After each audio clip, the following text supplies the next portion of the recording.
znaš zašto? Ja sam čuo da smo imamo kao tu na skijanje, nismo došli, svirat ćemo u kampu, na Pagu, kamp se zove Šimuni, jel tako?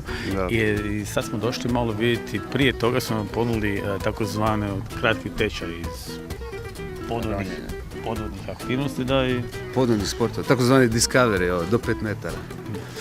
idemo i to probati. Pa da, I što mislite, što vas očekuje? Kreša. Pa ja ne znam. Pa nadam se ništa veliko. One male ribe. Ja ne Što čekam, manje, to bolje. ja ne čekam, da, ništa veliko, ne bi sad nam zaskočio ovdje. Pa kažu da je ovo zapravo mirno i pitomni dio našeg Jadrana. I kažu da čak ima neki rak, olupina, da, rak. I da ćemo to malo pogledati. Imate kakvih iskustva već sa nekim podvodnim aktivnostima? Imamo, da, ove ljetne svakodnevne, ronjenje Da. na dah i to Ja sam našao do jednom svoju 2,5 osobnu. metra. Ja sam našao svoju osobnu jednom u moru. Da. Da.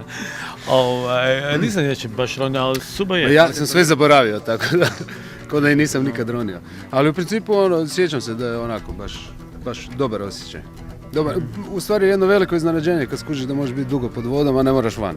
Da. To mi je bilo I fascinantno. da možeš disat pod vodom preko nekakvih uređaja a nije A ko zna, možda nas se svidi pa postanemo ljudi žabe.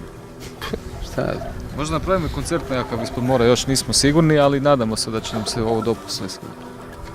Kad ljubio ispod mora? Ne. Ne, pa ne. Samo sebe mislim. Ne, možemo se praviti ljubiti ispod mora. Pa da, asocijacija.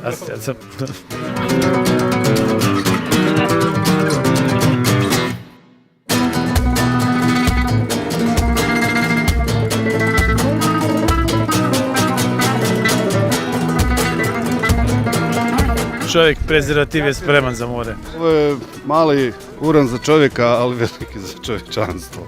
Napokon zgledam ko frajer iz Lajbaha.